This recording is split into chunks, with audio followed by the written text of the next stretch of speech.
All right, we're on, we're live. Good to know that you were more than happy to come on and do this, Mitch. I know it's probably seems a little strange that a Bitcoin podcaster would reach out to you and want to learn about your whole life, to be honest with you, that's led you here. Because there's a few of us in the Bitcoin space that are going down this rabbit hole, and you definitely seem to be one of the leading voices in what we're going to be talking about. So, welcome. Thank you for putting your trust in us and coming on the show. And Lauren is going to ask you the first question. All right, thanks for having me on. Hi. Hi. So my question is, what is Orgonite?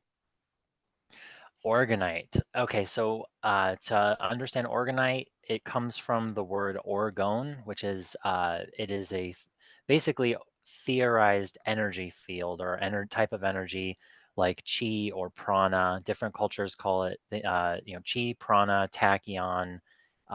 Some people equate it to the ether if you hear them talking about the ether, but it's this idea of like a life energy that is encompassing the universe. Orgonite specifically is a device that it was created. There's some murkiness as far as who's responsible and who gets credit for it, but overall, it was created around I believe, around the early 90s. It is a energy device made out of certain materials that are organic and inorganic, and this mixture of these ingredients, what they do is they interact with an energy field around the earth, or throughout the earth, however people want to apply that phrase. And so orgonite specifically, I'll use a visual aid here. This is a something we call a tower buster, and orgonite is made out of these materials. You've got some right there, exactly. So I know actually that I would call that a good piece. I can tell there's enough metal in there. The orgonite, uh, it has different connotations for, people think it does one thing, other people think it does something else, but it is essentially a device made out of certain materials doing a certain thing to the energy around us or to the energy of biological matter, living things. And so, what we'll talk about today with my work, I use orgonite to essentially cover the land in which I live. And I live in Arizona. I live in Sedona, Arizona, and I specifically will put orgonite all over the state of Arizona because of the reactions that come from using this device. It's doing something to the energy around us, the energy of this realm, and it's doing something to this is what we'll talk about, but in my theories, it's doing something to counter something else that is harming our energy, something that is messing up the way that biological life flows or the way that life energy and everything throughout us sort of like if you think of it like the human soul, or if it's like nature, the idea of like this nature energy as it runs through or flows through everything and sort of keeps the world in alignment or keeps this reality in alignment. And so the orgonite, though, in its simplest form, it is a sometimes pretty device. Sometimes it does get a little bit ornate, and but it is essentially a mixture, a composite of these elements that when you mix them together, they will have a certain reaction on the world around us. So the way I'm trying to understand it and put it into the simplest terms that I've come to through my own research and listening to you on other podcasts and a few other people and reading a book and whatever else is the and studying Wilhelm Reich. Um, the and I'm trying to explain this now to Lauren as well. Like you are emitting a frequency, right? The whole time. Like you are a little ball of energy. Everybody is, and there's a certain frequency in which us and nature interact with each other. Now, the frequencies that we get from the computers and the routers and the satellites and the towers and everything else, they're vibing on a different frequency, which is probably, possibly, most definitely harmful to humans. It's yeah, it's and I'll be fully candid on this. If people who listen to some of my interviews, I mean, I'm obviously not going to be presenting in a way, perhaps, I mean, like Lauren's demographic is going to obviously be a bit different than some of the other grown-ups that I'm talking to. But essentially, yes, like what you said, there are electronics, there are technology. Essentially, it's the electrification of this world that we live in. When you look at the creation of how we use electricity, and there's this, the cycle of electricity is quite dirty. Electricity is dirty and it emits things that contribute to the overall EMF, the electromagnetic fields that are not native to biological life. They're not natural. And so, as corny as it may sound, um, a few years ago when I call it the Wuhan wiggle, but when the COVID stuff began, one of the things that all of the folks in charge wanted us to do was stay 6 feet apart. There is an energy field that is emitted off of every person. At least I'm convinced it's every person who at least has a soul. I don't know about some people, but the energy that extends off of people, there's a reason you bond with other people. There's a reason that you might be repelled or repulsed by other people. And so the idea of standing 6 feet apart, there are a lot of different cultures and a lot of different angles where someone like me calls it orgone energy and other people will call it prana. And that energy that extends goes approximately 6 feet, approximately 2 meters. So it's interesting to me as I do the work I do, putting Orgonite all over the place and watching the observations of what happens to people, what happens to animals, what happens to plants, and what happens to the weather, because the weather is an energetic process as well. It's like decoding this puzzle and figuring out, okay, everything can flow. And you hear about alignment. I'm sure even in the Bitcoin world, like it's inevitable paths will cross, and I'm sure that your demographic knows that you've heard people talking about alignment. Being in Sedona, Arizona, I fight the new age concept of that because there's it's like the happy vibes while the world's on fire and pretending something doesn't exist and just being like love and light, namaste and whatever. But it is still crossing over with the same idea that this energy flows, and when things are out of alignment, chaos begins. People act different, nature behaves differently. Something as simplistic as a tree begins to die. Things like water begin to flow differently. They start to retract into the earth so that we can't drill and produce a well or sustain ourselves, or there's just a lot of different components to this with the flow of energy. And I know we'll talk about Wilhelm Reich today. A lot of people haven't really read his books because that's the part of the orgonite component people don't. It's more fun to just get started with tower busting. And when I say that word tower busting, why we call this a tower buster, because we're putting it around things like cell towers, or we're putting around cell towers and things like cell towers to essentially bust a frequency that's coming off of that tower that creates this huge web throughout this reality. So that big web of frequency is throwing everything out of alignment. And when you compare and contrast that with the work of Wilhelm Reich, who basically said deserts are not natural, which is how I ended up in Arizona. We have the Southwest desert. I've come here to continuously prove deserts are not natural, that the earth is a living thing.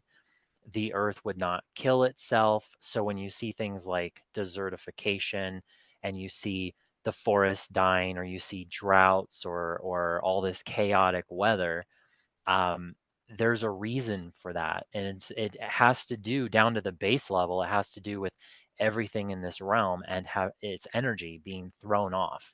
So Mm. we're throwing it back on using these devices, because if we had this talk several years ago, I'd say, well, Orgonite is just sort of unplugging a block of energy and making the world energy flow again.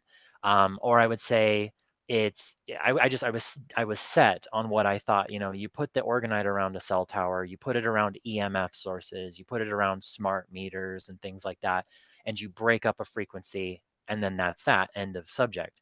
But now it's more about looking at, like, the restoration of the earth, and learning that, oh, the weather, like in what I do, I've learned that the weather is actually an energetic process. There's more evidence to show that clouds don't form from evaporation and condensation and the typical rain cycle, that it's more about creating an energy field. For example, like, I I have a lot of beliefs that people will, I'm sure they will think like, well, how did you get there? Yeah. 8 years of learning something new every day. And I would say I've got 200 hours of various podcasts and interviews and presentations, and I have a whole plethora on my website of this information. And it's still, even to this day, just skimming the surface of how deep this rabbit hole goes. But the energy, I believe trees are antenna. Trees tell the atmosphere where it needs to rain and when, because, for example, we get water underneath of the ground. Most people don't actually realize that your drinking water doesn't come from rain. So when it's not raining, that doesn't necessarily mean anything as far as like chaos and pandemonium. And when it's not raining, though, or I should say, when the water is drying up underneath, my theory on this is that the trees are actually acting as sort of a natural orgonite, as a type of antenna that sends out these signals to the atmosphere. And what happens is you get the hydrogen and the oxygen bonds in the atmosphere forming rain clouds, but you're really more creating an energy field that allows the conditions for rain to manifest. And that's a tricky word, because that's a word that gets thrown around in the new age a lot, where it's like, oh, well, I'm going to manifest winning the lottery. I'm going to manifest, whatever it is that they want, sort of like wishing with a genie. But it's there's a lot of theories that, not just Wilhelm Reich, but like Nikola Tesla, he's another key component to this, that reality, there's a famous quote, I'll use that instead. There's a famous quote Tesla said, that in order to understand the universe, one must understand energy, frequency, and vibration. And I like listening to specific physicists, like, for example, a gentleman named Eric Dollard, who has guided me in my work, where there's these weird coincidences that frequency can literally create stuff. Frequency becomes things. Kind of like there's a reason we say the phrase "be careful what you wish for," or, you know, uh, I mean, well, actually, that's probably the best phrase for that is "be careful what you wish for," because that energy can manifest. So imagine a world where everybody is essentially an antenna. Everyone's a beacon of energy, giving off energy, like you mentioned, and then you start creating technology that is doing its own version of that, but that isn't coherent with nature. And so now it's like you have this natural realm with all the operations that are essentially created by God. And I'm saying God not from a religious standpoint, but like creation, excuse me, from creation. And then you've got the artificial realm that is sort of being overlaid. And so, bringing it back to Orgonite or Orgone Energy, that it's my work is based on the idea of basically destroying the artificial realm so that the natural realm can flow. So when you go and compare it with something like Wilhelm Reich's work on the deserts, he believed in that this desertification was essentially like cancer, and that, a lot of people now, we're learning that cancer may actually be very closely tied to a parasitic force, as opposed to just the simple mutation of cells. And I know that's a whole can of worms for a million other conversations, but there based on Reich's work, I'm of the mindset that there is something parasitic, like a parasite of some kind, energetically in this place, that is feeding off of the energy of everything natural. And so it's a really big can of worms, and it can actually, I mean, I have to, I know I have to tread kind of lightly, like it can get kind of dark just because it begs the question, like Reich, even to this day, there's people who are Reich scholars, and they'll talk about all of his work with curing cancer and curing infertility and like putting people back in alignment, air quoting that, um, and reestablishing their bioenergetic field, their orgone energy or their chi. So that there's no problem talking about that. But in his later work, he talked about very questionable craft that he saw in the sky that couldn't be defined as, basic airplanes or even militarized stuff. He talked about something that he believed had invaded our earthly existence. And one of the reasons I really like this physicist, Eric Dollard, is because he used the friend. I can put this. I mean, yeah, we can put this in show notes, or it's Mhm. Dollard, I believe. Got it. And so he talked about, it was an episode on the Higher Side Chats with Greg Carlwood that I'd first heard this, and it was in, I think, October of 2019. So people can find that episode. But he talked about how we're using technology. We're basically creating an energy field, almost like a portal, to bring in something. And people can probably pick up what I'm putting down when I say bring in something, but it's this idea that something artificial, it could be artificial intelligence, it could be, you know, something else dark. Um, it's that we're sort of welcoming it into our world, and it's just going to be complete chaos, and that's part of the reason why the system we have, or the matrix, people call it the matrix, but the system we have is sort of collapsing. A lot of people think a new earth will be built. That's the hippie movement. I think here again, I'm very biased against New Age because I live at Sedona. If you haven't been here, it's ridiculous Right. in my view. And Okay. so it's this idea of building a new earth. Well, I believe a new earth is being built, but I don't agree with the direction that it's going, and that it doesn't really have anything to do with us. So that's Okay. that's where, yeah, it gets really weird. And I It know does. that's, And yeah, I've read about it, I've felt it, I've seen it, I've talked to other people about it, seen it. Just like you can see the difference these things make to the sky, which is crazy. We just bring them back to the house, and you're like, yeah, huh. But it's completely mad, and yeah, the difference it makes to people's demeanors. I've had feedback from other people that I've got these around their homes now, that it can't be circumstantial evidence. It's just like, it's incredible. But yeah. did you have any further questions, or are you going to run upstairs? What do you want to do?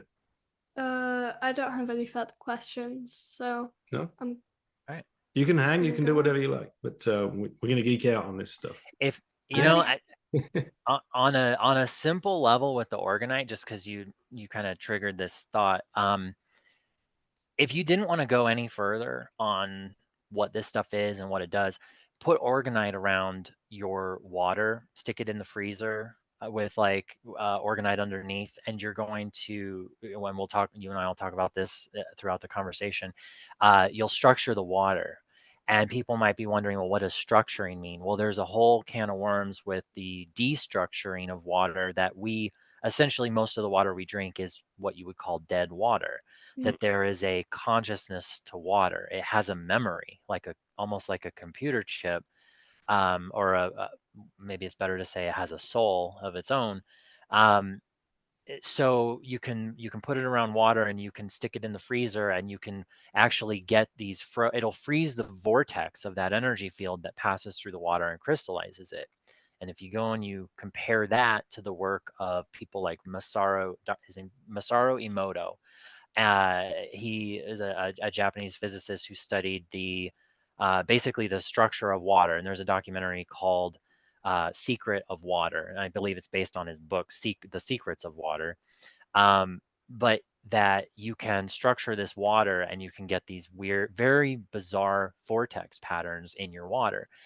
And if you structure your water and you make that a part of your daily routine, you will notice differences in pretty much, I mean, you'll notice differences in your health. I have to be careful because I'm not a doctor, so I'm not going to give health advice, but that's one of those coincidences that people notice, kind of like putting Orgonite in your garden and noticing, oh, your plants grow faster.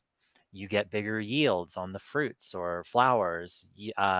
Sprouting, people do a lot of things. Like I imagine maybe you and your demographic of folks are familiar with the term electroculture. Are Yep. you familiar I'm with that? following you. So, Yep.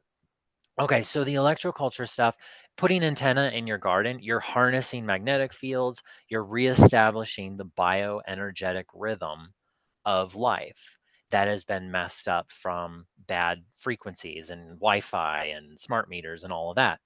So put your Orgonite, and because Orgonite is a component of electroculture where you're putting these are conductive materials doing something positive to the energy field around your vegetation.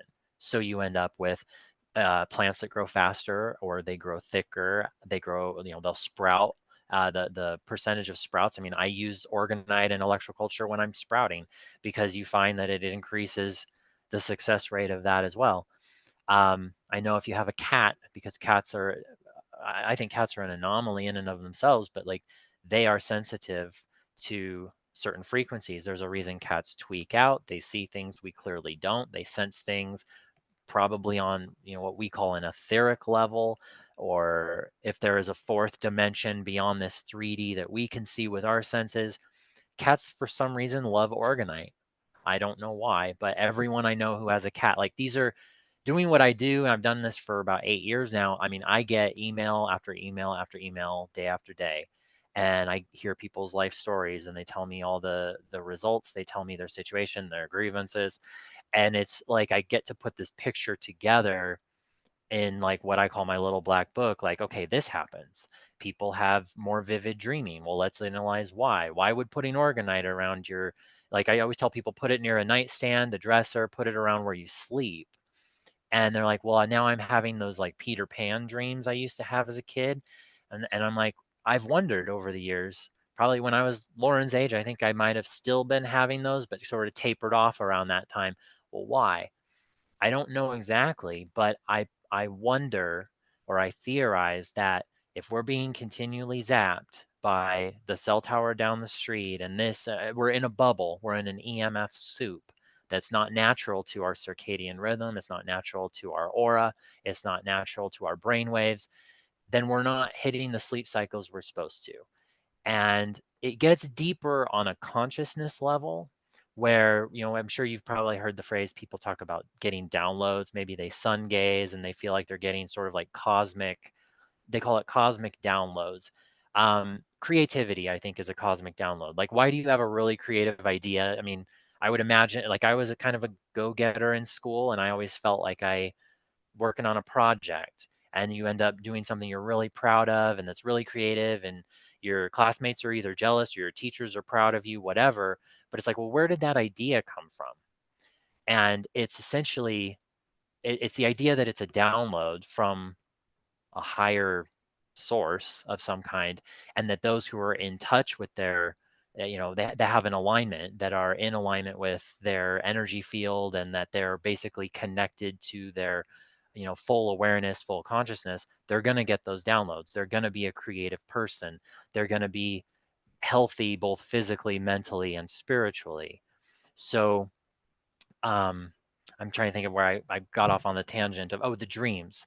So the idea of why people might have vivid dreams is they're no longer being disturbed by what's been taking that away from them in the first place. You restructure that energy field, and it's like, oh, for starters, you hit delta sleep waves, which you should be hitting, and you're less anxious. You have less agitation. That's a common one people talk about. Um, there was a woman I knew down in Tucson. It's about 4 hours from here for those unaware, but it's south towards the border of Mexico. And this woman was just she was bawling on the phone because she had a cell tower on top of her apartment building, and everyone's different as far as their sensitivity to this type of technology. Some people, I wonder, I don't know, when they say certain things, like, I agree everyone can be affected by it. Some people, I don't know, it's almost like they have a protection from it. But we decided to we just obliterated her entire building with things like tower busters, or we put like bigger things around. Like, we call this a holy hand grenade, an HHG pyramid. That's something based on a Monty Python movie. That Yeah. was one of the words that was used back in the 90s with a gentleman who basically, I think he's responsible for the beginning of Orgonite, and his name is Don Croft. So Mhm. that's Croft. People should research him if they want to not think I'm completely nuts, because I swear I'm not the only person out there, and I'm not pulling this out of my rear. But so we put this stuff around our apartment. We also buried things in the ground, kind of like the electroculture stuff. And this is one of the tools. This is a copper pipe that's filled with Orgonite, and it has inside these crystals. Now, I didn't mention it yet, but crystals are a component of this because crystals have a piezoelectric effect. When you apply heat or you apply pressure, they give off basically an electrical charge. I would call it more of a scalar wave. It's a fractal vortex. It's like a spark that spins. But we bury earth pipes around things like EMF sources, and in this case, we buried pipes around her yard. And by putting, basically doing what we call grid work, making a grid around her building, put this stuff around her apartment, put some pyramid. I think she put pyramids on the roof next to the actual tower.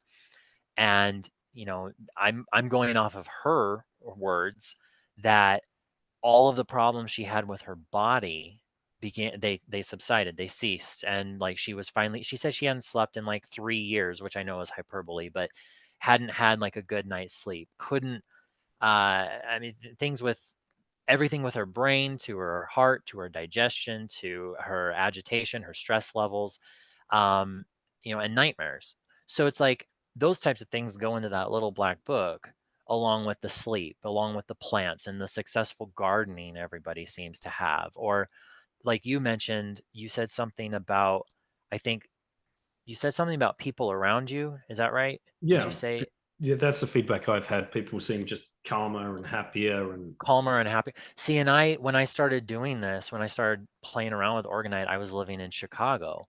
And I mean, obviously, very congested city, lots of people, and I took public transit every morning and for work. And one of the very first reactions I noticed when I would take, everyone's got their backpack on in the city.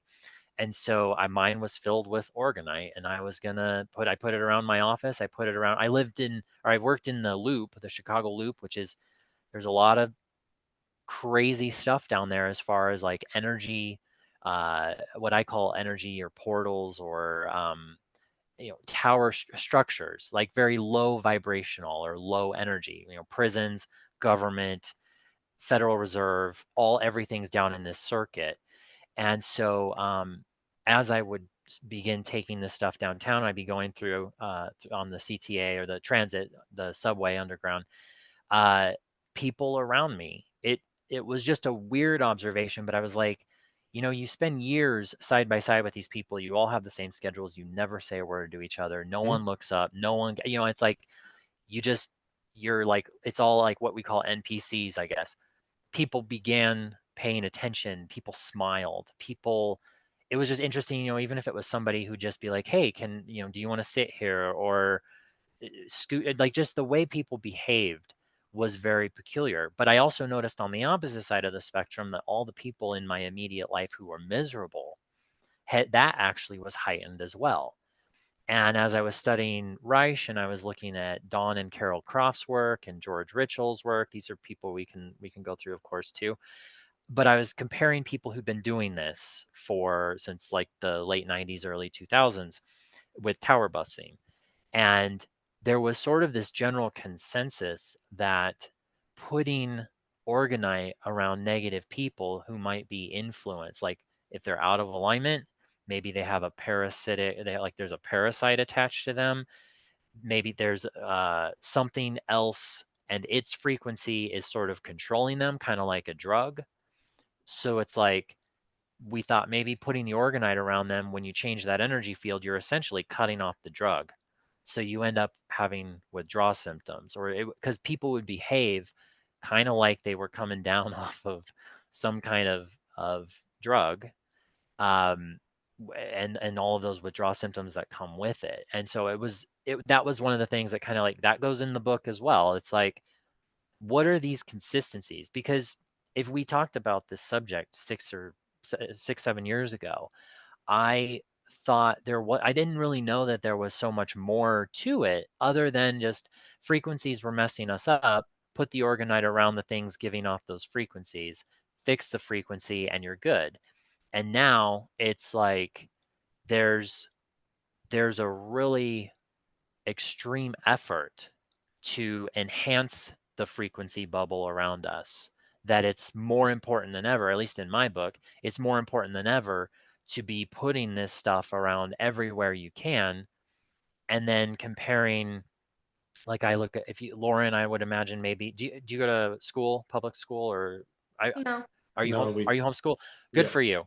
Good for you. I'm a former educator. I would never encourage well, I've never encouraged sending kids to school, if you can, but at least in the US. And so if you look at schools, though, in my eye, I see a negative energy generator. I see Hmm. basically it's a prison in training. Yep. Well, isn't it's a coincidence to me? It's one of those coinky dinks where they put a lot of towers around those areas.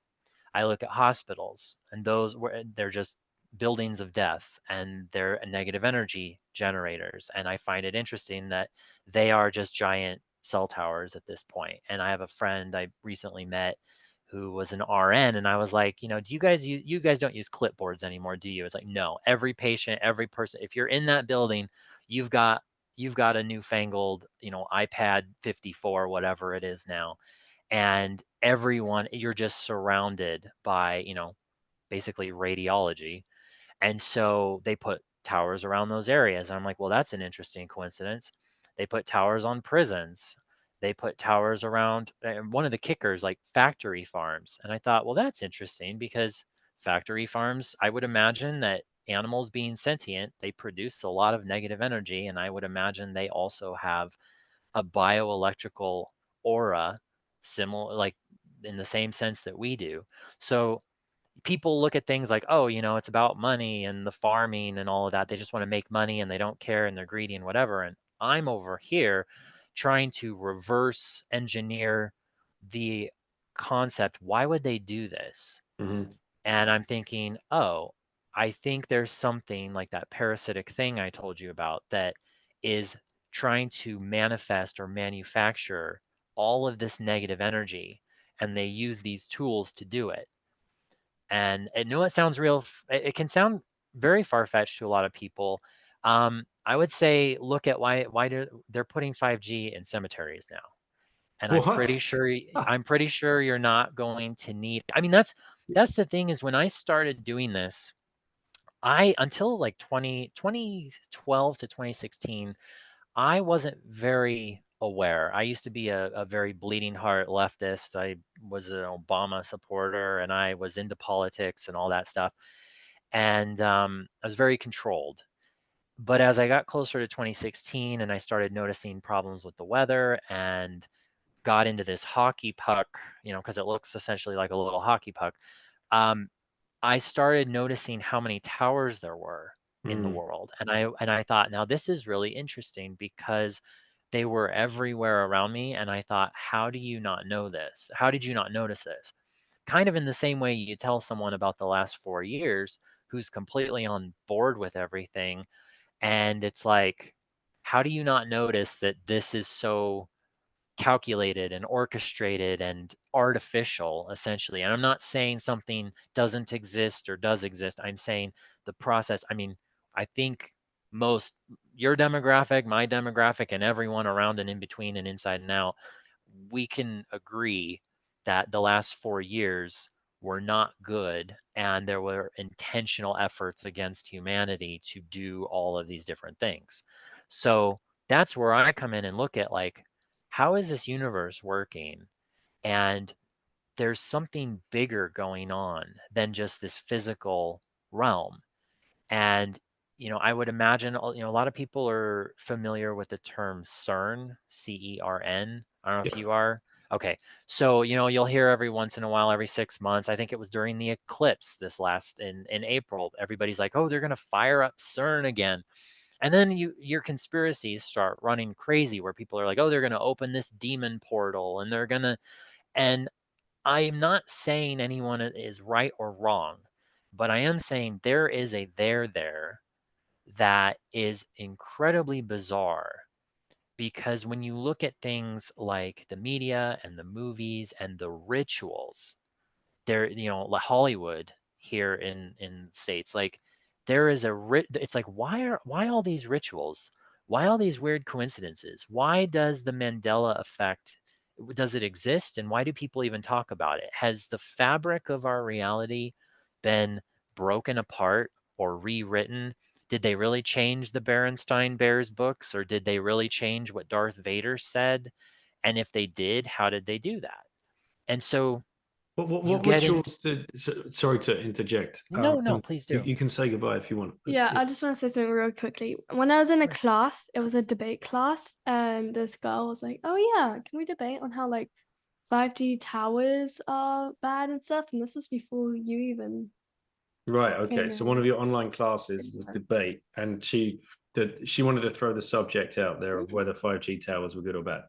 Like a couple weeks later, you came in like, "Yo, 5G towers are bad, guys." Was that within the last few years?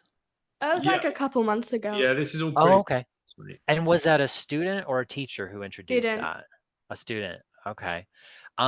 Yeah, there's a correlation with, yeah, when everyone went under lockdown, I I kid you not, I probably got at least 100 or more emails a day in the Hmm. beginning of COVID from parents, and they all said the same thing.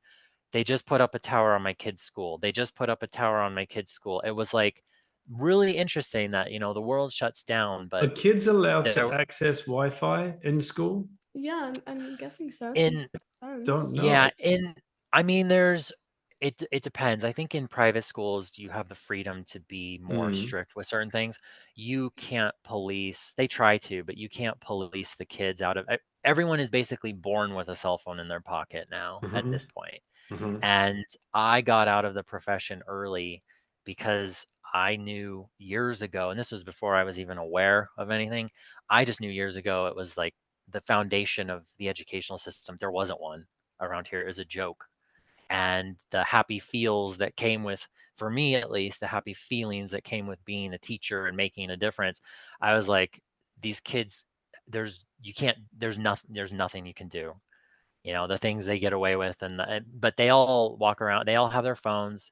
You Hmm. can't really police it, and it's essentially, you walk into a school or a populated area like that, it's everyone is on a device and everyone is an antenna and everyone is so I actually, one of the recommendations, if you know any teachers, anyone watching this, or if you are a teacher, I would get some Orgonite. I mean, I just had some folks in Phoenix who came to my house last week and they were teachers, and I hooked them up with a ton of this stuff because they had access to do things even around the grounds. They knew the groundskeepers, and to put things throughout the inside of the school because you've got hundreds, if not thousands, of devices, everything on a Wi-Fi, because it's not just phones.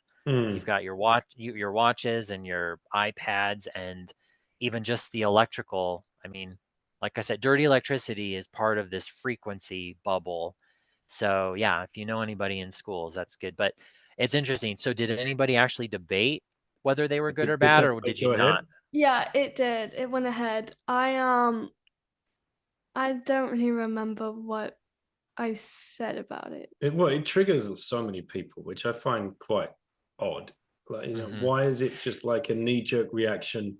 No, what are you talking about? This is complete Yeah. nonsense. Like, I Well, there's a gentleman here in the States, a doctor. His name's Thomas Cowan. I don't know, maybe you guys are familiar with him, but his name's Dr. Thomas Cowan.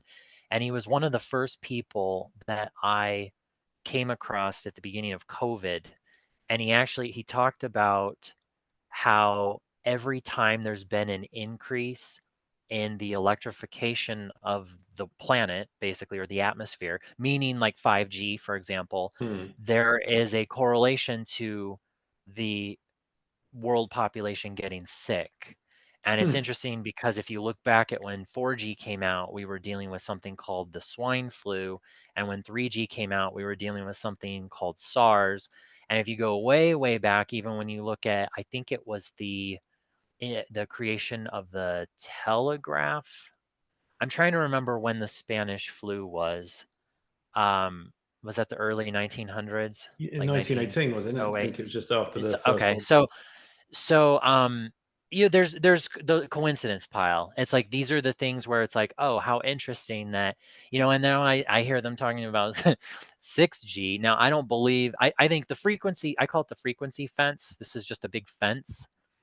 It's the frequency fence. So 6G, I don't know that it's like same stuff, different day. But it's interesting that now they're already talking about the bird flu. And I'm like, I'm wondering if when 6G comes out, that will be the excuse then, because there will be a correlation perhaps as we electrify more of the atmosphere and the planet that, I don't know. But I mean, definitely if does you're interested, 5G I would. suck so bad that we need 6G? Did 4G suck so bad that we needed 5G? No one even asks these questions, right? Yeah, I think it's more of I think of this stuff as more of a delivery system. The towers are delivering a signal. And the goal seems to me, the goal seems to be how do they get this stuff completely surrounding every square inch of this entire planet? Because they need to create that bubble in order to then create the reality that they would like to create or manifest. And so, how do you do that? You get kids to be born with a phone in their pocket and you get them to put on the Apple Watch. I mean, now you also, I mean, this is speculation, but we don't know exactly what's been injected in people over the last 4 years. But it seems to me that they are attempting to hijack the antenna that we already are, or to create us into some other kind of antenna. So it's just everything is about creating a bubble. And 5G, as far as I know, on the surface level, it is bad. And in terms of causing cancer, for example. But when I cross-reference that back to Reich, I'm like, oh, I don't know that it's not just the radiation in and of itself that's mutating the cells into cancer. I think it goes a step deeper, that it's completely screwing up every living essence around it, and that basically the signal of it is carrying some kind of data that's going through the universe. That's what throws everything off of alignment, or is like a parasite. So it's like Wi-Fi in and of itself is not necessarily a bad thing. EMF is not necessarily a bad thing, because you each have an EMF coming off of your heart. And the sun has an EMF and the earth has an EMF. I mean, we've all heard of maybe the Schumann resonance. So it's like in and of itself is not necessarily a bad thing, but it's like, well, what is the data? What is the frequency carrying with it? And that's where the stuff gets really weird. So obviously, Completely. if I was in Lauren's class, I would probably stick to the, 5G kills plants. 5G is bad for people and pets, and Actually, I think that's what she put in. Right. 5G yeah, causes plant death or whatever. Yeah, and yeah, it's not just Mitch that talks about this. There's plenty of other people. He named some earlier. I've had an interview with George as well, George Reichel. So I'll drop that one, and then yours will follow on. So we're kind of doing great. a little pattern here. And with George, because he studied Reich, he says it so beautifully, in perfect German. He studied all of his work, even his psychoanalytical work when he was under Freud. With you, I'd rather just jump to like when he started, like his work with Cloudbusters. And if I'm, oh sorry, Lauren, you can say goodbye if you want. Because, yeah, okay. Okay. Okay. I'm All right. getting carried away here. Yeah. All right. Yeah. Thank you. I can't remember Thank you, where I Lauren. read it or if I listened to it on an audio book. I'm trying to piece all of these pieces of the puzzle together in the last the last few months have been a blur going down this rabbit hole, and then we'll tie all of this into the lines in the sky as well, because people have got their heads in so far in the freaking sand on that issue, and I know you've got some interesting takes on that. But back to Reich and back to what's behind you, which is a cloudbuster, which is what I've come to learn, with 6 copper pipes and some more of the Orgonite in the bottom, standing in a bucket, basically pointed at the sky. Am I right in recollecting that the way Reich found this particular form of Orgone Energy, well, I think he was doing some kind of renovations on a house or something, and a scaffold pipe fell over, and the pipe had been pushed into the ground. So all of that, organic matter had packed into the bottom of the pipe, and then it just shot this shockwave across either a pond or a lake, wherever he was. You're nodding your head, so I'll let you take over. Yeah. No, so there's a really poorly made Hollywood movie actually about Wilhelm Reich that shows a scene where he's out on the dock, and there's the scaffolding and all of these pipes sticking out of the water, and there's a lake around him, and so these pipes that are sticking out of the water.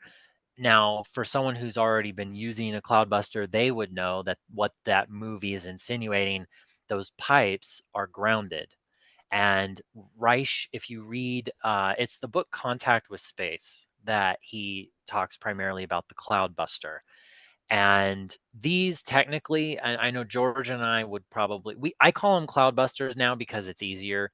Right. The original term was chembuster, and it has to do with chemtrails, but the idea is based off of Reich's cloudbuster, a gigantic device of pipes that are grounded to typically a underground water source that you would aim them at the sky, and they would, I've heard the term agitate, it'll agitate the ether, it'll agitate the atmosphere and sort of concentrate Orgone energy in a way that develops these clouds and would make them burst. I don't know that the clouds are physically like popping, but they called it a cloud buster because it was the idea. Like Reich came to Arizona actually down in Tucson to use a cloud buster and with this whole concept that deserts are not natural, to help farmers and to produce rain. And, for anyone who finds my website and I have a portion on my website that I call my Restore the Desert project. It's essentially the essence of all the work I do compiled together. And it's to produce rain because drought isn't natural. And Arizona, we have monsoon seasons. Since I have started doing this, like we've had very peculiar things, coincidences happening with the rain cycle. So in the case of Reich's Cloudbuster, he noticed, now the story goes that he noticed in the sky, there was all this sort of like hazy stuff up in the sky, but that directly above him where those pipes were, the sky was blue. And what's interesting is if you get one of these boys, they are girls, I don't know what they are, but I don't want to be sexist here, but they will pop holes in the sky as well. And so the idea of the cloudbuster is that it's drawing out ionization because like everything is ionized. In fact, there's a book, part of the puzzle pieces that might help people to understand where this stuff is going is a book by Alana Freeland called here, I think I have it, Under an Ionized Sky. Alana Freeland, Under an Ionized Sky. And it's the electrification of the atmosphere and then what happens when you start zapping everything, and basically you're positively charging everything. So the idea of the cloudbuster is it is discharging everything. And comparing that with Reich's work, and the reason it's called orgone, this is something most people I think are unaware, is it's based on the energy, it's sexual energy. It's the idea that there is a sexual energy, which, how do you create life? But that type of energy, it was based, because of the orgasm is why he coined that term. And so the discharge of that energy that puts everything back in alignment, you get into these weird concepts about like the backbone of Reich's work is that when you put someone's sexual life back into alignment, everything else gets carried with it. Everything kind of goes back to normal. And he wrote an interesting book called The Mass Psychology of Fascism that talks about how, you know, I just started reading it recently, and it's very sad to me because it basically is it's like we're programmed to want overlords. I mean, Yeah. we want I mean, not everybody, but if you look around or you use the term NPC, like people want someone else to just take care of everything for them. And the way that you do that is, you go to the root of a society and you destroy it from within with that sexual energy. Well, like, someone might be thinking like from a don't think perverted about it. It's like look at the hypersexualization that is exerted on youth. It's like first you get like Disney. You get into this stuff where it's like you corrupt someone at their foundation. I mean, even if you go back further, not judging anyone who's ever, if you've ever had a son and you follow normal, at least American hospital protocol, you do some real traumatic stuff to the sexual Circumcision, man. energy. I've had a whole Exactly. show on it, and it's So, so I'm yeah, 100% on side with that. And Reich talks about this in the function of the orgasm, yeah, and I tell you, like we are going back 5, 6, 7,000 years that this crept into certain religions, and I mhm. can't help but think they were infiltrators that did that I mean, because it's when you look at that stuff from a physical standpoint, because like people are like, oh, they want to, want to mutilate them or they want to traumatize them. I'm like, yeah, yes, but I look at it from an energetic point, the same way I look at why currency is called currency and why we follow maritime admiralty law. And there's all that kind of stuff. It's like everything is about energy, and it's like you're messing up the energy at an early age, and then of course you don't teach sexual education properly. You basically tell kids to be sluts, then you vilify them for being Mhm. sluts, and then it's just, and then of course you get into things like the world of pornography is out of control Yep. and breaking people apart, breaking apart the family unit. So yeah, but at the root of it, it's like you throw off that energy and you get complete mass chaos. And, everyone, Reich talked about armor. Everyone puts up this armor That's when right. their energy is out of alignment. Well, now you're essentially creating division. And so, yeah, it gets really dark It talks as about far as detachment at birth as well, right? The modern day birthing practices that you take the baby straight away, you cut the cord Mhm. immediately, you turn it upside down, you smack it, tubes down the Yeah. neck to try and suck it all out. That is immediate detachment and trauma Mhm. from the Yeah. very first second. And then if you happen to be a baby boy and part of a certain religion, or in the States, like 60% of Mhm. American boys are circumcised at birth. That's religion notwithstanding. Insane. Yeah. It's And why do absolutely and insane. yeah. And I mean, but when you look for those types of things, it's like it's everywhere, anywhere that they can get you with the energy. And that's why when I look at like, why is there a cell tower around a cemetery? Well, I know that cemeteries are typically energy hotspots for mourning. Mm-hmm. And if you want to, I mean, you can get into the etymology of all these, our language. I mean, English language to me is a spell. I am part of that demographic that believes, there's a reason we call it spelling, and why we call cursive, that it's not, when you're writing in script, it's like there were like using that type of magician's language to essentially create power, to create magic.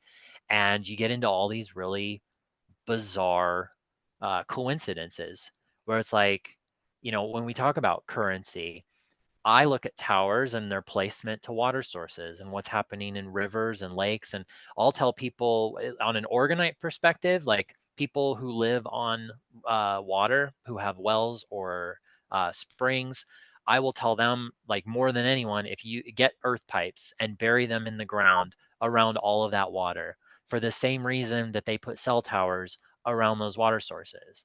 And over the last few years, I've noticed it a little more prominently. Go look at where the towers are that you find. I've said that if there's ever a water shortage, go to your local cell tower and start digging, because it's like something knows to connect these things into the water, because water is it's just a giant conductor, and it's Yeah. essentially encompassing this entire planet, or whatever you want to call it. So there are towers, for example, where you are. I firmly believe they are connected to towers where I am, because all of our water is connected to some degree, Hmm. where everything flows into everything else. And then you get into the ocean where you've got all these it's just a giant puddle of electrolytes, and it's a battery. And then you go travel out into the ocean and you start to notice, oh, there's a lot of really creepy antenna and like wind farms, and it's like they put a lot of EMF out on the ocean. And then coincidentally, everyone starts having problems with things like earthquakes, tsunamis, hurricanes. And now, I mean, we're venturing into the weird weather side that, it's like I would tell people again, go to my website, because there's a reason devices like this, we Hmm. call it a cloud buster, we call it a rainmaker. Um, I call it a drought stopper, um, because of what this frequency bubble is doing that just throws everything off. So So anyway, I an don't want to, interesting yeah. fact as well for people to understand about Reich. He was imprisoned, I Yes. believe, because the FDA would not give him or grant him the go ahead to carry on with his work and not mass produce these things, but just to even try and bring something to market, he wasn't allowed to. But somebody was keeping all that damn research right for themselves. Uh, However, some of it did start leaking, and people were getting hold of it, and I think somebody else was selling it, but he was put in prison for breach of um, their regulations, Yeah. as I understand it. Yeah. Did you, so let me see here if, you say your interview with George would be airing before Yes, ours, right? before this one, yep. So, okay. Did you talk about the Orgone accumulator box? We did. Okay. So I'll try to keep that simple, but So just basically, in case yeah, people have missed that one, imagine yeah. a small cupboard or wardrobe that somebody would sit inside that has been made of inorganic against organic, inorganic compressed material. Maybe you've gone wood, steel, some wool, and and layered it. But that would, if you sat inside that, that'd be like that would draw positive orgone energy into the person and would Mhm, obliterate cancerous cells within the body. mhm. Yeah. Right. So If you do a Google search on Orgone accumulator, the first picture that'll pop up, I think, is the black and white one where there's a woman sitting inside. yeah, I've seen it. But the two things that I think Reich is most often credited with was treating both cancer and infertility. And what I find interesting about cancer is it's the death of the body, it's the death of the life, and infertility is obviously the inability for life to reproduce. Mm. Two things that have to do with the life energy of a person. So the reason they call it the accumulator, it accumulated the energy to the center of that box. So whoever was sitting in there was essentially being treated with this concentrated energy field. You can make an orgone accumulator box today. There are places to go, books you can get, and all of that. I have that on my website, and I'm sure George does too. I've never built one because I don't live anywhere far away from towers or power lines or anything like that. And it's like, I think an accumulator box would be best served a million feet underground at this point, Yeah, but because or it can out in the middle also of draw in nowhere. the negative energy, right? That's the Exactly. danger, right? Exactly. So, and I'm not sure that that's been proven. And like, I'm not sure that that's been proven beyond reasonable doubt, because the idea that when Reich was put in prison, most people, the story ends where he goes to jail, or he goes to prison. He's gonna get out, and he has a heart attack just before he gets out. The day And before. yeah, and the FDA had, and this is depicted, I think, in that movie as well. It's like the FDA made him destroy all of those boxes. So it's like I I have read that story, and I've researched that to the best of my ability. It's like, okay, so this guy is doing these things, he's treating people, he's curing diseases. They don't like it. He destroys everything. But the part I find interesting is that, very few people talk about this, but there was an experiment he did called the Oriner experiment, and it had to do with radium and radioactive material. And in this experiment, see, now this is going to be why I say I'm not certain having an accumulator around towers or power lines is necessarily a bad thing. But somebody wants us to think that. I know that much. And so anyway, he was working with radium, and he put it inside of the accumulator. And long story short, basically it was concentrating it was like he found that there was a connection between radioactivity and life energy. And the way I looked at it at the time when I read this, I was thinking, is orgone life energy and is radiation death? And is that why something like, is this parasite that I keep talking about? Like maybe it needs to create the realm of radiation in order to in order to exist here, perhaps.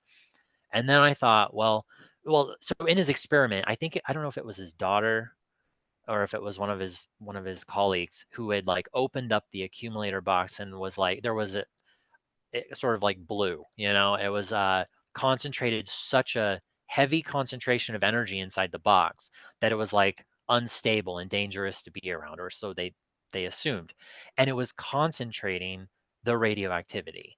So they put the radioactivity, the radium, inside of lead. They put it inside, I don't know if it was a lead briefcase, a lead box, because essentially lead will block the radiation.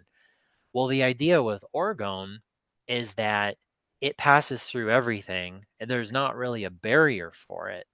And so imagine if you've got radioactive material inside of this box. Well, someone had put the radioactive box inside of a contraption that apparently was still working like an orgone accumulator. So you've got the radium inside of lead and the lead is inside of an accumulator box. So you've got all this radiation that can't get out of that box, but the orgone can pass through the box. And like over time, what happened accidentally was that it was neutralizing the radioactivity inside the box. It's like everything was concentrated inside of this little tiny lead box that it like undid the damage that comes off of radioactivity, which today, when we look at orgonite, putting it around the cell towers, I'm not going to say you're not going to ever be radiated again. But what I'm saying is, we use the word transmute. We're changing the frequency. We're transmuting the energy field. And I'm like, interesting that they're transmuting the energy off of this radium.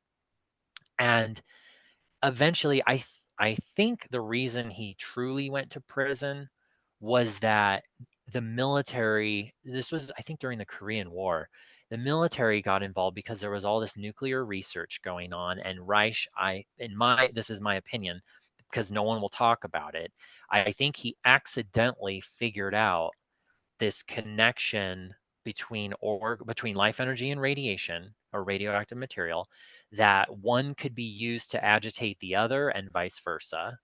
And like, imagine if you could harness orgone energy using radioactive material, where you make the radioactive material safe and you can use the radioactive material for infinite power. So like the idea of free energy. That's where because I and I th- I my gut feeling is that his work had more, because that was at the end of his life that he figured that, or that he was experimenting with this.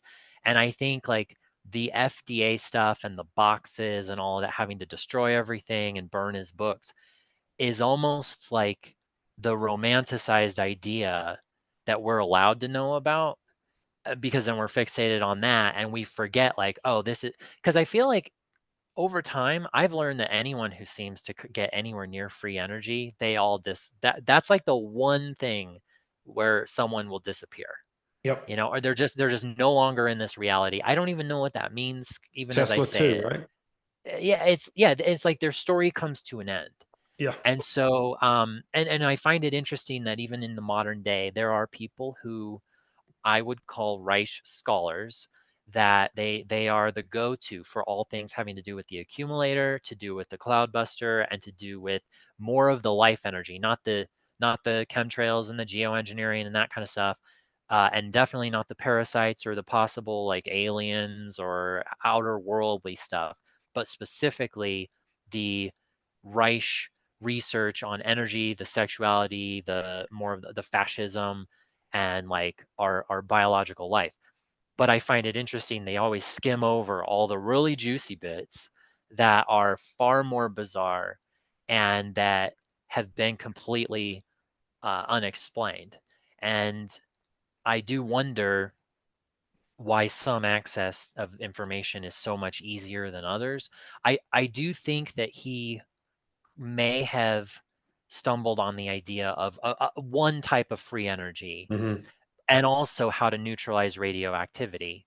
Because if you were I don't know what to think sometimes about nuclear war, and if I know a lot of people in this circuit, they don't believe in nuclear bombs. They don't believe any of that stuff. They believe in something more like direct energy weapons, they call it. Hmm. But let's say there is such a thing as a nuclear bomb. You go back to Don and Carol Croft's work with Orgonite, and I vaguely remember hearing stories about if you had missile silos out in the middle of nowhere. I'm from the state of Nebraska. There's missile silos hiding all out in every cornfield out there across the Midwest of the United States.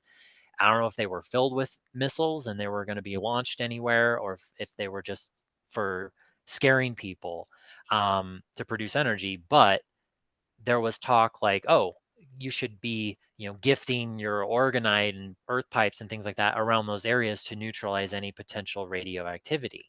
So it's a big can of worms, but I do think that that may be why he died, if that story is true.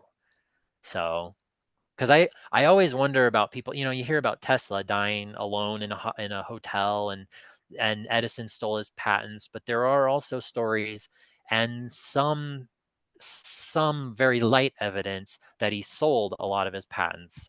And we know in modern day, it's not hard to find someone who sells out. That doesn't necessarily mean the government destroyed you. It means they made you an offer you didn't want to refuse or couldn't refuse. Right. And so you have to take, they've rewritten everything in history since 2019. I imagine they can rewrite things Oh all the way yeah, back 100 years ago. So I sure. take it with a grain of salt for sure.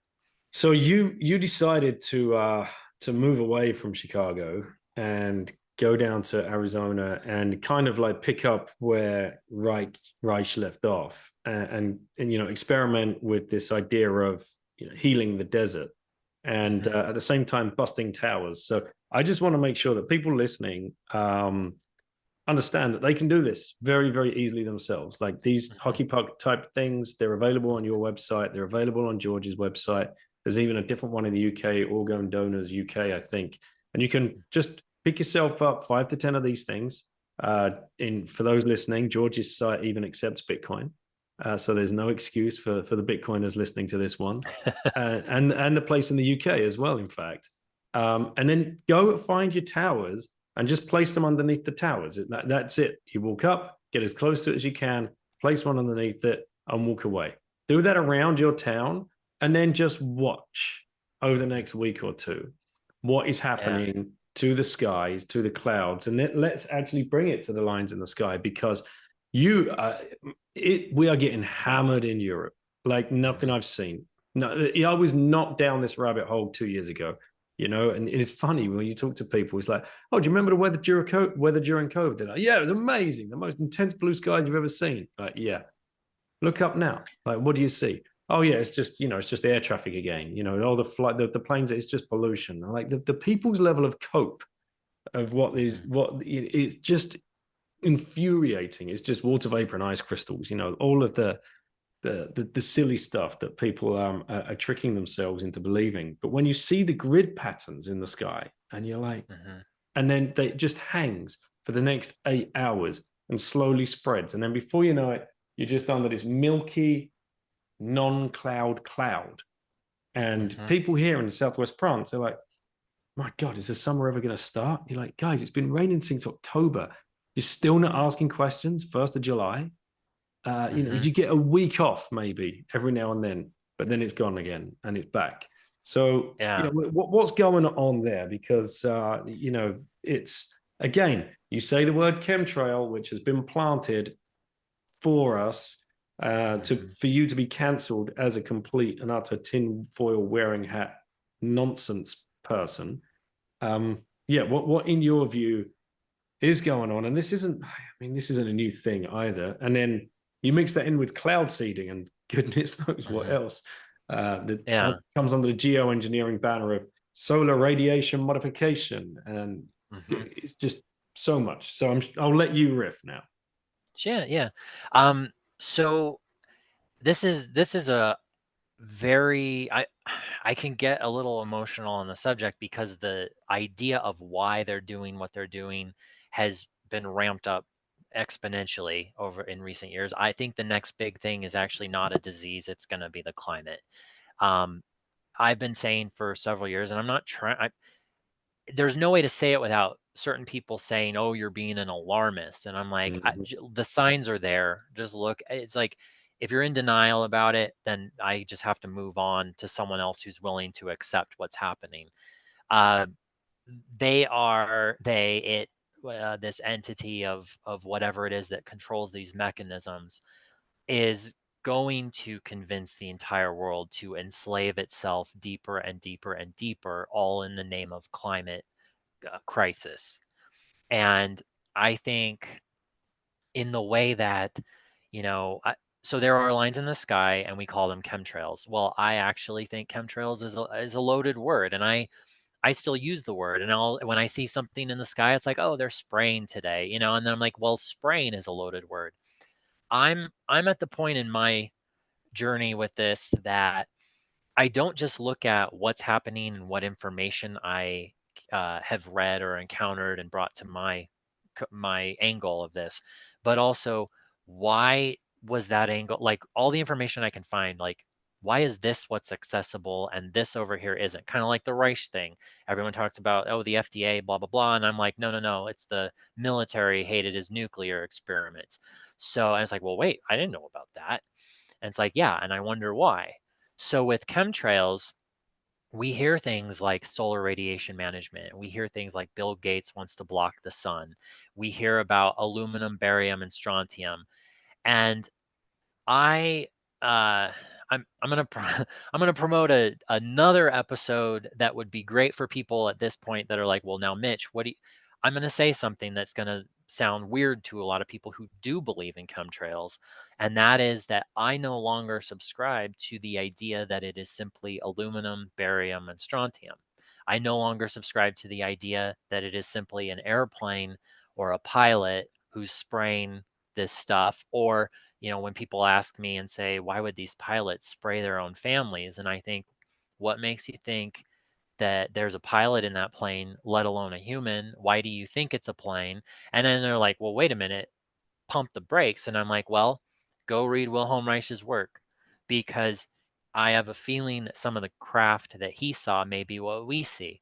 And I know people have been talking about Project Bluebeam since the beginning of time. And I don't know if you're familiar with Project Bluebeam, but the idea No. of using holograms in basically the end of days to simulate a fake alien invasion or some kind of, using lasers, holograms, frequency weapons, uh, and basically creating like 9/11 all over the entire world, and then using it as an excuse to like project. They call, it's Project Bluebeam, meaning like a type of frequency that is used to manipulate brain waves, make people think they're seeing things in the sky, create from a movie perspective, create an Independence Day type of scenario that will get people to say, oh, we need to unify under, we're all under attack by one common enemy, and then the next thing you know, you're ushering in the final steps of the New World Order.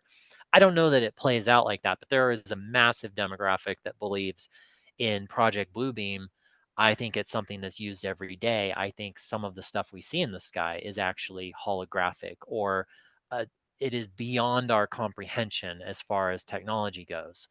And so um, the idea of the chemtrails, I had done a fairly recent episode on a show with two of my friends. It's called Are We Content? It's on my website, and I've featured it probably numerous times now on my Instagram page, because I want people to listen to it. It's the title of the episode is "The Sky Is Not What It Seems."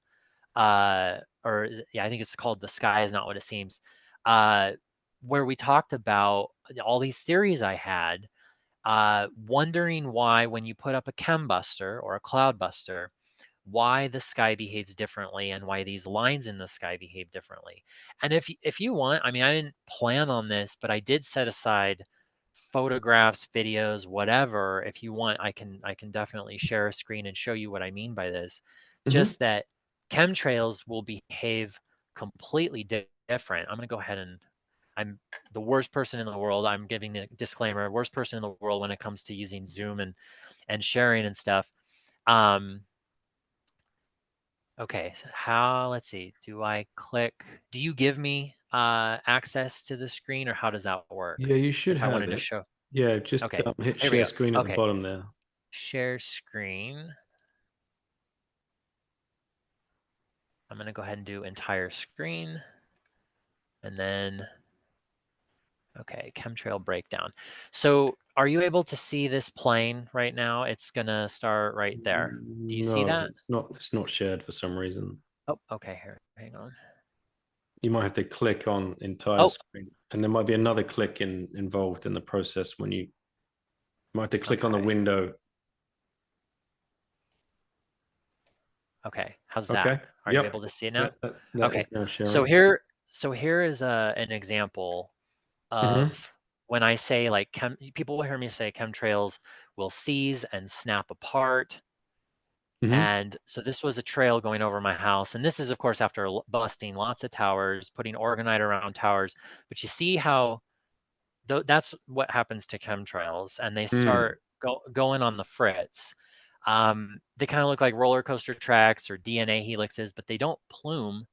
They just sort of seize and snap apart. They look kind of like a spaghetti noodle or something.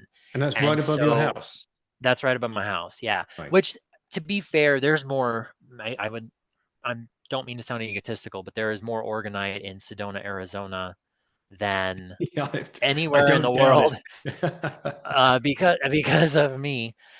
But How there's much have other you people. planted, would you say? How much have you, like, just off the top of your head, what do you think you've got? Well, so I mean, I live a very modest, simplistic life because I invest everything I have into doing this, but I have Hmm. put around just Arizona, out of my own pocket, I have put about 50, I think I'm on 56 of these cloudbusters around the around the entire state. Anywhere I can find people who are willing to give them a home. It's essentially a 6 foot tall lawn ornament. Hmm. Um, I have probably I'm probably around like maybe 10,000 earth pipes, the copper. 10,000, dude. I Like, I when COVID happened, the well, let me start with like when I moved here in 2018, um, Sedona specifically, it doesn't get snow. And I think the average snowfall can be around like 1 to 3 inches. Well, so I knew coming into this, I know deserts, I'm certain deserts are not natural. And so when we moved here, we moved in November of 2018, and we had traveled here to scope out a place to live, actually, where we were gifting. And we drove here and spent like a month here and did a bunch of gifting. Basically, you're going out into the desert, going out into the forest, and going around everywhere you can find. And I joke that we lose these things in a boating accident. That's people can pick up what I'm putting down with that, and putting it around as many places as you can to spread out your Orgonite grid and to change as much of that frequency fence bubble as possible. So over the course of a couple months, and then moving here and just going crazy with gifting, and I was building several of these, and finding anyone I could listening to me yapping on my social media or my blog, putting some in Phoenix, putting some in Tucson, putting them in Yuma, and all these places I'm pointing to that people may not even know what I'm talking about, but every direction, because I'm in the center of the state in the mountains. And it was within the second month, it would have been end of December, it was New Year's Eve. We got 18 inches of snow here. The state shut down.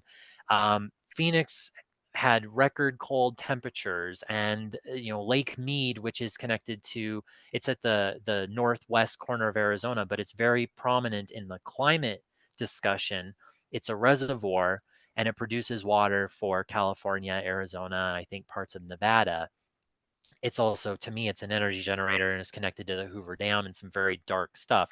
But all these reservoirs are filling up, and all the rivers and everything. It's like the desert was regreening. And then it happened again in February, a couple months later, as we just continued. Like, imagine getting in the car with a truckload of this stuff, and you come home at the end of a day or end of a weekend. It's like we travel all over the state, find places to stay for a couple days, whatever. And when I say we, I mean me and someone else who's always been nameless, but my counterpart. And it just, over time, finding more and more people who are willing to, like, take this thing, put it in your yard, add your property to that big grid. And you in just that bury it concent- completely in the ground, right? The earth pipe that just gets right. completely in Okay. the, yeah. It's like a tent stake. You smack it until it's out of sight, out of mind, With the underground. silver end up. With the silver end up. Just the silver end on this happens to be silver. It's just tape, Right, because okay. you have to tape it, and you're filling it up with Orgonite, and you're dropping in these crystal points that end up getting buried in the ground where the crystals are pointed downward. But so I was very, I'm like, my method is go big or go home, or kill it with fire. That's how I approach things. And I wanted to be able to change the weather so much that it was unavoidable. And then I could talk about it. I could do podcast episodes. I could encourage more people because they want to see receipts. Yep. So over time, our drought ended that year, 2019. All of the ski resorts had like the longest ski season in history. I think it went until like almost the 4th of July. And it's the Southwest desert. It's hotter than hell. But yet skiing is still an option. And so, Phoenix had record cold temperatures, and that's known for being basically a microwave. So there were all these different anomalies that were happening. But in 2020, everything changed. I know for myself, I took a break financially. I had to take a break, but also 5G expanded so quickly. And that was the one monsoon season we had. And normally we have this monsoon season that just floods the state. It stopped, and everybody was wondering what was going on. And for me, I was just like, I know exactly what's going on. The number of EMF devices out there that are building up a stronger web, a stronger frequency fence, is just going nuts. So whilst And we're all so, locked down, looking the other way, 5G yeah, towers were going up. Like exactly. Everyone was at home and the towers were going up. It's like, that's globally. interesting that, yeah, it would have been a good time to invest in cell towers probably, because you would have made a killing. And which, ironically enough, just the little tidbit, is the largest cell tower company in the world is called Crown Castle. And there's some esoteric stuff to that too. I find very peculiar when they give these things the names that they do. But my point being is, things slowed down in 2020. And that was the year, at the end of that year, going into 2021, I started a project that on my website, I call it Earth Pipes Across Arizona. And I thought, I'm just going to, quote unquote, nuke the bastard and just go nuts. And I rounded up a couple of friends, and we would just have these, imagine going on a drive all day, a couple times a week. You spend 8 hours in the car. You've got a team, of people you trust. And, it's like, oh, we're going to take a picnic, and we're going to go to the horseshoe bend, or we're going to go to this reservoir, this dam, this, and everything, everywhere along the way. It's like, you're going to do grid work. You're going to bust towers. You're going to plant things in the ground. So in tandem, like doing that in tandem with putting these things around the state, we ended up then that year, 21, we had the wettest or second wettest monsoon season on record. Right. Everything was nuts, and to the point of maybe a little too much water. And leading into 2022, as I kept doing the work and finding more and more people to join me, as far as, I'd like go give a talk at a group of 80 people, and then I'd be like, here, everyone, here's some free shit. And everyone go home and bury this in your yard and put this in your house and whatever. And I'm thinking, you can knock out 100 houses in an EMF territory like Phoenix or Scottsdale. And now all of a sudden you're changing things even faster. So that year we had the wettest monsoon season, and it's been pretty good. We didn't have as much rain this last year, and people freak out because they think their drinking water comes from the sky. But even if you look around, it's like the rest of the world hears that Arizona and California and Nevada, how hot it is. But if you talk to somebody here who's paying attention, they'll tell you it's the summer. It's not any hotter than it normally is. It's climate alarmist. And so like my goal is to keep doing this sort of kill it with fire approach, because it's like pulling the rug out from underneath of those talking points. I have neighbors down the street who have signs in their yard that say climate action now. They finally had to take them out of their yard, or at least coincidentally, they took them out of their yard, probably because they thought everything here is green and wet and abundant, and I look like a moron with this sign in my yard. So So, that's my take. but what I'm worried about now is people, like, for example, living in the UK are thinking, yeah, well, we don't want any more shitty weather around here. So does it work in reverse? Like, if there is something Yes. going on there and people went out and they put a bunch of Orgonites around the 5G towers and they buried a bunch of the pipes along the beach shorelines and along in you know, wherever you would recommend, would that reverse the shitty weather as well as it just Yeah. stabilizes So stuff? It just sure. takes things back to a more natural order, is I think what you're trying to say here. So I think my theory, based on anything can compile from my work, and also talking to other people. I Mhm. haven't talked to George in extreme in depth, but we have communicated on email before. Someday I know we'll sit down and have a long discussion, I think. But the general idea is that, like, if you were to put a cloud buster around an area that is in a drought, it's going to help to produce that rain. It's going to help Mother Nature push the rain through like it's supposed to. Vice versa, it would, if you put it in a place being flooded, that it's like you're popping a hole in the frequency fence that controls everything Mhm. and making it able to disperse. And the reason I align with that theory is because when I started doing this work and I noticed, okay, we're putting all this stuff out, the rain is increasing, but it's in some places it's still isolated. And when I started learning about how the ether flows like the jet stream, basically whatever your jet stream is, like that's the natural ether. Well, hopefully still the natural flow. It might be some places it's so messed up, but it runs where I am. The jet stream runs from the southeast. It's down in the southeast towards Mexico and California, and it moves northeast. I'm sorry, I said that wrong. It's southwest towards Mexico and California, and it moves to the north and the northeast. So it like swoops up across the state. So what I started doing when I did the Earth Pipe project is I thought I'm going to go into the jet stream, into those areas that are way down, kind of towards from Phoenix down to Yuma in the bottom southwest corner of the state, and focus on those areas and find more people in those areas and sort of fan out. And by doing that with the earth pipes and sort of breaking it that way, well, what happened was the rest of the state in the north and in the northeast got way more rain that had been sort of suffocated because all those microwaves that are down in the southwestern portion of the state. It's very Arizona, like, is so militarized. It Mm. is, in my opinion, I think it's the devil's playground, because we have a dark sky community pretty much across the entire state. It's an observatory for the military and military testing.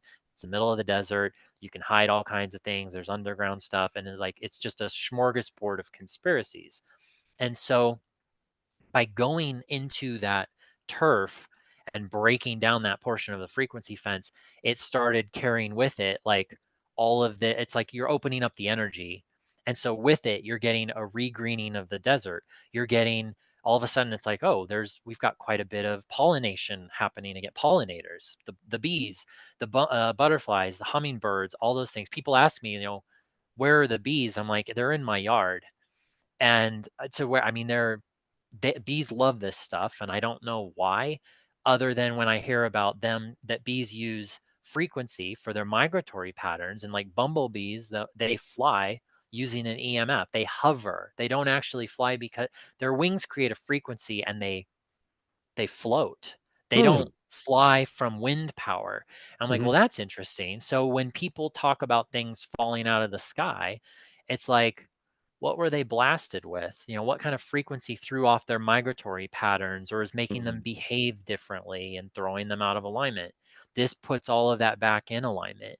So the idea like I tell people that putting this stuff around, all these frequency weapons that I call them, helps restore the natural flow of energy, that then Mother Nature can do what it's supposed to do.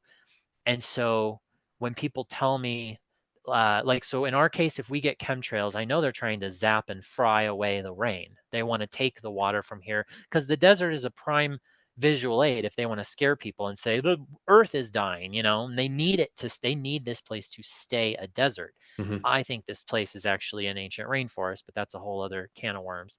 Um, but in other places, people will say, well, Mitch, I'm getting chemtrails where I am and we're getting dumped on.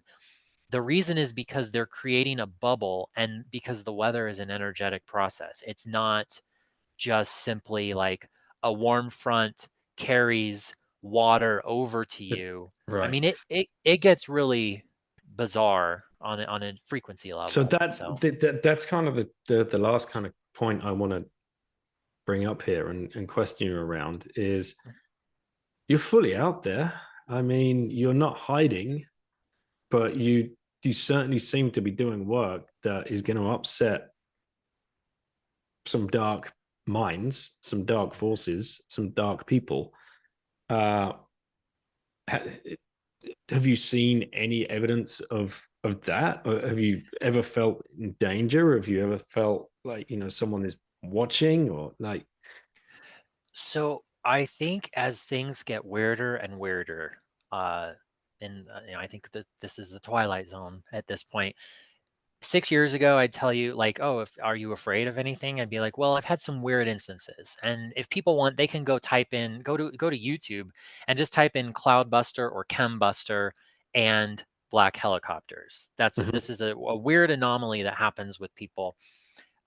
If you build a chembuster, and which by the way, I have instructions, you can make your very own one of these. It's on my website, and that would be awesome. It's like it's like planting a small forest, I think is what you're doing. And so anyway, you build one of those. More than likely, you get this visit from a black helicopter, an unmarked thing. People talk about sometimes it's military choppers, others it's like an anomaly, and that's the best word for it because I don't know that they're manned. When I look at the Matrix movie, I equate weird anomalies to it's like Mr. Smith, and he's in the like you're messing up the matrix. You're messing up the frequency that is the fabric or that creates the fabric of this reality. And if you start tearing holes in that, kind of like how they're turning on CERN, someone might be paying attention and measuring energy levels, or they measure, I mean, like people with good auras are probably attacked more than other people who are deathly toxic. So, because they want to go after those that are essentially the antithesis to this matrix. So, there are anomalies that happen, and there's stories from people like Don and Carol Croft who, they've talked about being followed, or they have videos where they're gifting orgonite around water sources, and I think like maybe they spotted what they believe to be navy vessels, or like, well, not vessels, they were small boats, but that they were authorities, and they're just waiting, like they know what they're doing. um the thing about like I think there is just as much effort in creating controlled opposition as there is in just regular opposition. So in the case like me, I watch certain people come and go. I've busted my butt to maintain maybe 7,000 Instagram followers. This is just one example of what I do. And other people can just spew out conspiracy after conspiracy after Mhm. conspiracy and talk about everything under the sun. They don't talk about what I talk about, and they can get 200,000, oh, my page was shut down again. And then by noon tomorrow, they've got 200,000 followers again. And I'm like, isn't that interesting? Like, well, I know that some people, when you say like, oh, I was blocked, or they shut me down, people start paying attention to you. It's actually a way to get attention. So if I was really genius and I know people are waking up to certain things, then I might move to that level of deception where I'm planting things and saying, I'm not saying everyone's a plant, but I would plant certain things and have those resources available, kind of like I sometimes think the FDA story with Reich is really a cover up for the nuclear or the Mhm. radioactive experiments. So when people say, do weird things happen to you? Yes, there are very bizarre things, bizarre dreams, uh, things where you feel a presence, or you might see someone sometimes I might see an unmarked van, and I'm just like, I'm gonna like aim all my stuff at it, all my like really, really bizarre stuff like this. Like I'm just gonna aim it at that. I'm gonna give it my intention. I'm gonna be like, if you are a parasite, or if I'm like, are you with the electric company, or are you sitting over there staring at me? And typically they'll drive away, and I'm like, yeah, I don't think I'm that important. I don't think I'm that big of a threat, because what I see is they are in full force right now trying to convince everybody that, as far as these agendas go, it's all physical stuff. It's all propellants in the air. That's why we have the word spray, chem, as in chemical trail. That's why they want you to be fixated on Bill Gates. He's going to cover the sun. And what I think is they're just making excuses for things that are happening, so like they can always say like, "Oh, well, it's that. Oh, well, it's that." And I'm over here saying there's something so much deeper going on in this realm, on a cosmic level, on a quantum level, on a multi-dimensional level. And, like like you getting rain and all the rain you're talking about. And I have a friend in the UK who has talked about, like, basically there was no, I think he said there was no summer last year. Is that right? Yeah, And and it's this just year's looking rain. worse. I think that the water you have is from somewhere else. It's been taken from us, or it's been taken from someone, and they're like, well, it's not moving. I think that you create a frequency bubble, and if you've ever seen the Hunger Games, when they're in the arena and they can like I think they create like the wolves and the fireballs and all that stuff with frequency, it's like the holodeck from Star Trek. I I think, I'm not saying that's what it is, but I'm saying there are so many weird anomalies, and how planes can be everywhere they need to be with chemtrails when they need to be, and they can zoom across the sky 100 times, cover the sun quickly. I'm like, this isn't physical. There's something deeper going on here on a frequency level and on a consciousness level. Hmm. So until I have, like, even the geoengineering spearheads, because I won't, people have to go to my website because I don't want to talk negatively about somebody on here, but there are people who, they kind of grind my gears because they are the poster child when you want to learn about geoengineering. And on a surface level, that's great, but I know they have government funding. I know they have military connections. I know that people who talk about what I talk about have tried to talk to these people and say, hey, there's a deeper component. The chemtrail in the sky is connected to that cell tower next to your house, or that cell phone in your pocket, and the Wi-Fi, there's a reason that they make you have a smart meter on your house, and why it's a real chore to get that thing removed. It's not Hmm. because they just want more money. They need it on there in order to create the reality they want to create, because they need to create a bubble. And so it's very difficult to get people onto this, weird side of the internet. And that, I don't know that it's really much of a threat right now. And if you Google, or I shouldn't say that as a verb, if you do an online search for Orgonite, I think at this point there are more sellers. Orgonite has more people in the world selling it than any other product known to man, is what I think. There are what seems like millions of Etsy stores, and Hmm. even on Amazon, and it's mass produced in China and India and all these different, conveyor belt Orgonite. And there's a term we use called orgonaut, because most of the Orgonite that's out there is orgonaut, meaning Yeah. it's not made properly. It doesn't have enough metal. We It's would made call very those cheaply. we would call those shit coins in our parlance. It's the shitcoin of the Orgonite world for sure.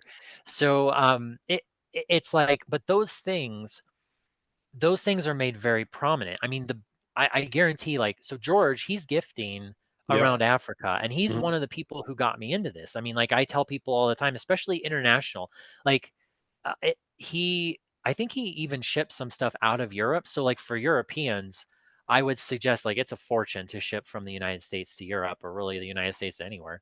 So I always like to recommend George, and like I trust his stuff. I have some of his stuff.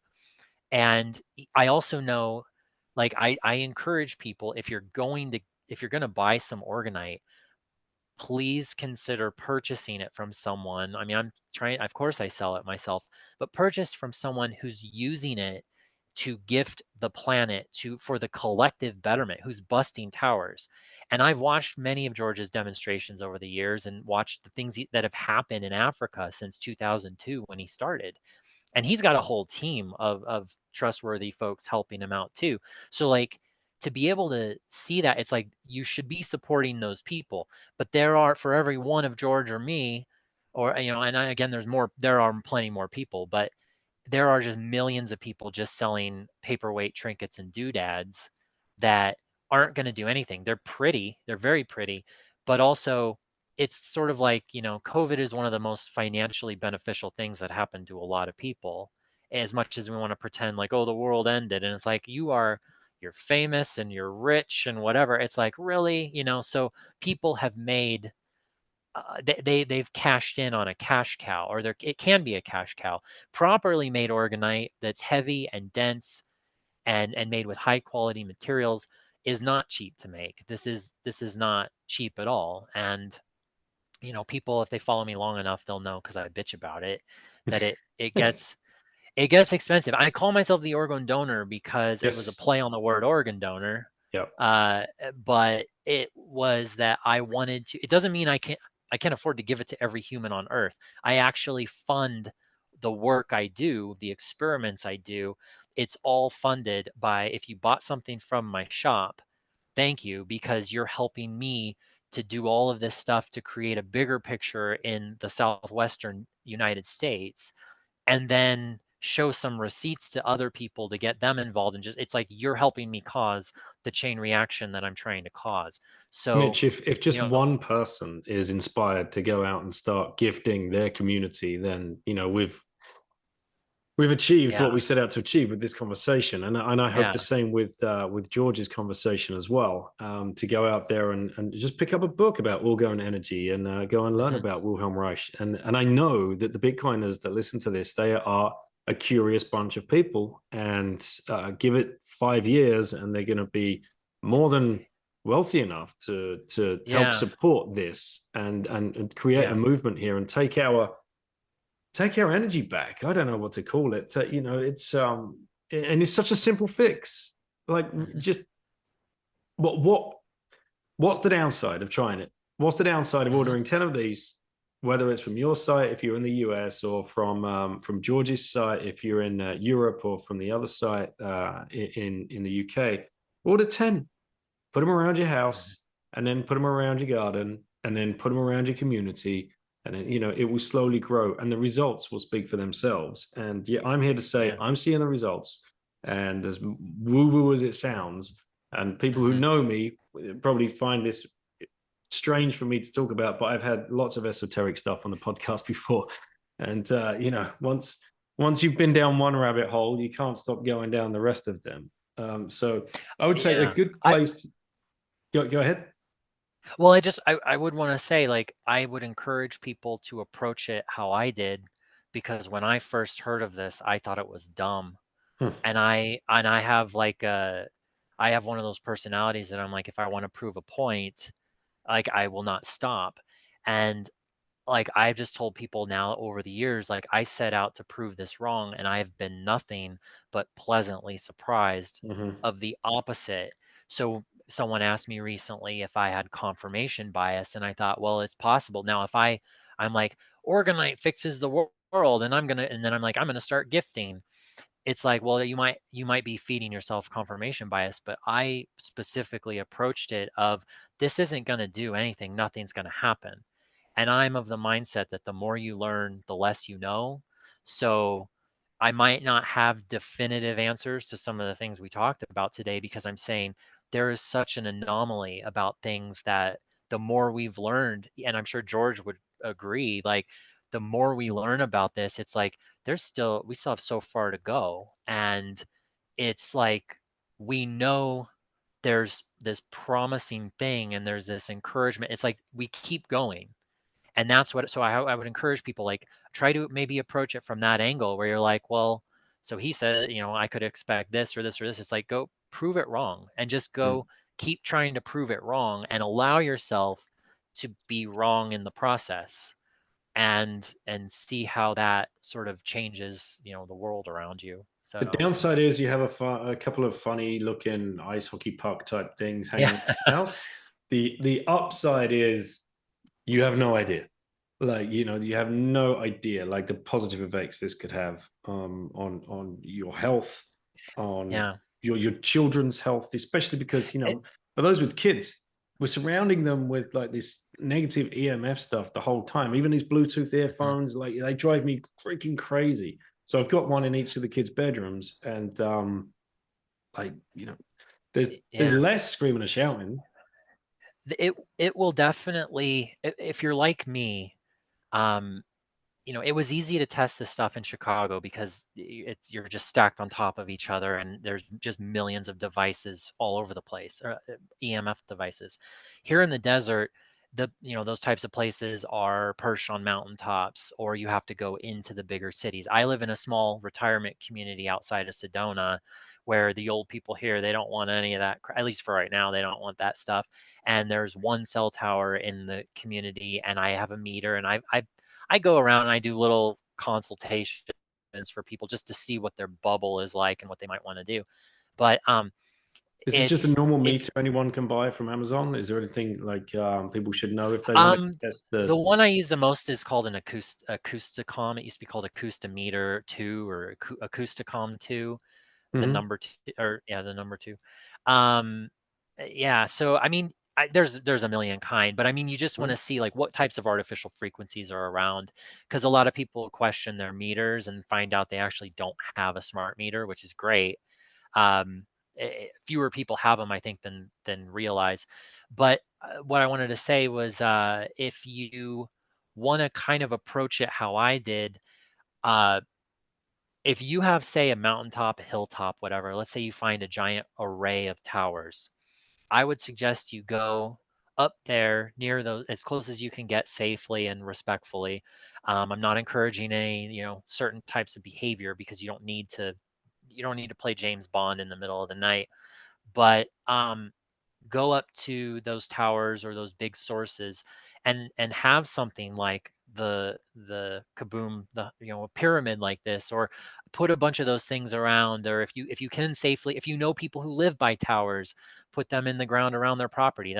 I talk to farmers all the time because they put towers on their lots. So Mm. it's like that's a great way to gift a lot of stuff. But watch the sky around those EMF sources.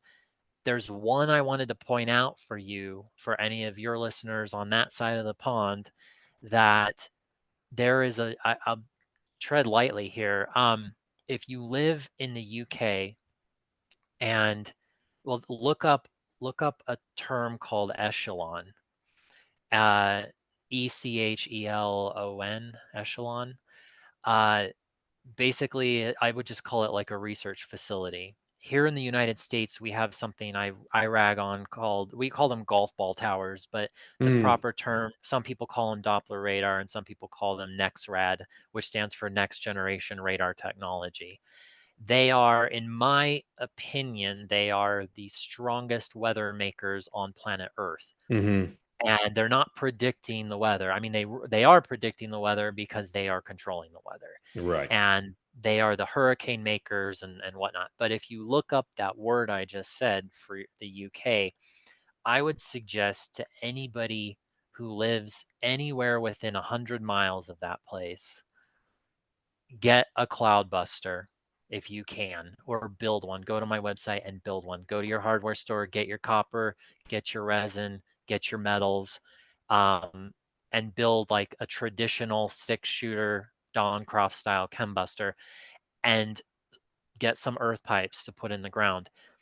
The UK is, in just from what I know about that particular area, there's I think it's a big contributor to basically the rest of the weather that's happening in Europe. It's one of the largest facilities in the world. even though like everyone will hear about the term HARP, I'm sure right? You got, yeah. So Yep. uh, HARP, a lot of people think it's a facility. Oh, there's a facility in Alaska, and in this case, like the Echelon place, maybe being a part of that. To me, HARP is a network. It's the Apple Watch that's on somebody's wrist that's pulsing. It's the smart meter on the house. It's the Amazon Alexa and all of these things combined. So those are just bigger weapons in the arsenal of things that need to be, surrounded and gifted by these types of Orgonite devices. So anyone in the UK that hears me say that, like my best advice to, if you really want to change the weather, my opinion for that, and this is just my opinion based on what I've done over the years, would be anyone within 100 miles of that godforsaken place. And when you see pictures of it, Is it the round like building? it's the ball. They're gigantic The balls that gigantic building. are like a field of these massive, they look like Death Stars. I mean, they look like space stations, that's no space station. Or what is it? That's no moon that he says in the movie. Anyway, so yeah, it's those types of places. It's important to have it in your home and have it in your community because you can't control what your neighbors are doing. Everyone's investing in new technology and boosters and the power charging stations for EV vehicles. Like think about dirty electricity. But as far as like, when you want to start not just changing your own immediate environment, but you want to go out and start, messing with all of reality, then those are the types of areas that it's like, okay, there's an opportunity for experiment. And so, yeah, that's what I would encourage to anyone over there within that radius. So, Early warning radar is what they chill it as, right? To make us feel. yeah, they say it's I mean, there's, you hear about surveillance, you hear about this and that. There's an episode, I don't know if this is popular outside of the US, but there was a cartoon, and I posted this on social media. It went over, I think, most of my listeners' heads, because it's a cartoon and it's a stupid cartoon. But if anyone ever watches the cartoon Family Guy, the Seth MacFarlane Family Yep. Guy, he has the other show of the CIA agent dad that's called American Dad. And there was an episode uh, a couple years ago, and it was on a very weird date and time that it aired. And it's like almost like a cryptic message, but the episode is called Echoes. It's the American Dad episode called Echoes, and it's all about the Nexrad towers. And the joke, they play it down as a dumb joke, and they play, it was an ancient technology. They gloss over this, an ancient technology from the Mojave Desert. Well, it's funny enough, we've been to the Mojave Desert and done gifting around some of those facilities.